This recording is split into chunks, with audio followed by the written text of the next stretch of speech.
অধিকারী তিনি কাশ্মীর নিয়ে যে মন্তব্য করেছিলেন সেই মন্তব্যকে কেন্দ্র করে তীব্র শোরগোল শুরু হয়ে গিয়েছে। কারণ এই মন্তব্যে একেবারেই একমত পোষণ করছেন না শ্রমিক ভট্টাচার্য কিংবা দিলীপ ঘোষ। কার কি মন্তব্য সেটা দেখতে দলের মধ্যে সিস্টেম আছে, এমনই মন্তব্য করছেন দিলীপ ঘোষ। রাজ্য নেতৃত্ব আছে এবং বর্তমান যিনি রাজ্য সভাপতি তিনি যথেষ্ট যোগ্য এবং অভিজ্ঞ এবং এটা তিনি বিচার করবেন।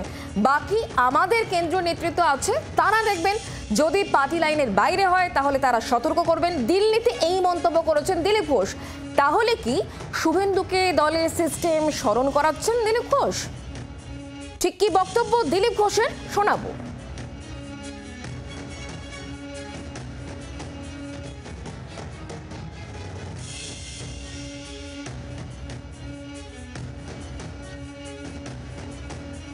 কমেন্ট সে আমি করি বা অন্য কোনো নেতা করুন, সেটা পার্টির মধ্যে সিস্টেম আছে দেখার জন্য। রাজ্যের নেতৃত্ব আছেন আর আমাদের বর্তমান রাজ্য সভাপতি যথেষ্ট যোগ্য এবং অভিজ্ঞ, তিনি এটা বিচার করবেন। বাকি কেন্দ্রের নেতৃত্ব আছেন, তারা এটা দেখবেন। কিন্তু এরকম কমেন্ট কি মানে সব পার্টিতে দেখবেন, যদি পার্টির লাইনের বাইরে হয় তারা তার সতর্ক করবেন।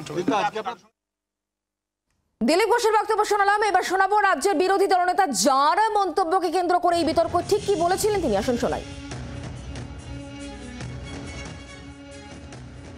कोई बंगाली कश्मीर नहीं जाएगा।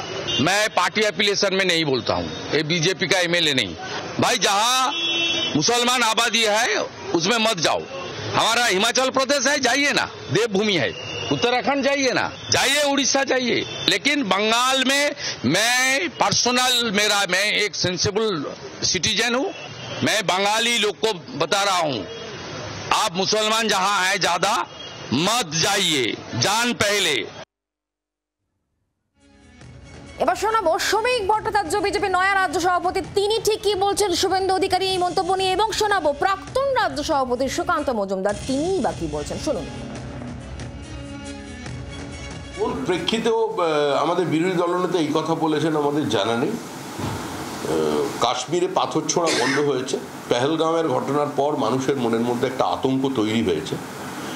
এখন কি পরিস্থিতিতে উনি বলেছেন সেটা আমার জানা নেই এবং আমার শোনাও নেই। ওনারা তো হিমাচল প্রদেশ আরো সুন্দর লেগেছে, সে কারণে বলে থাকতে পারেন। এ নিয়ে দলের মধ্যে কোনো বিতর্ক নেই।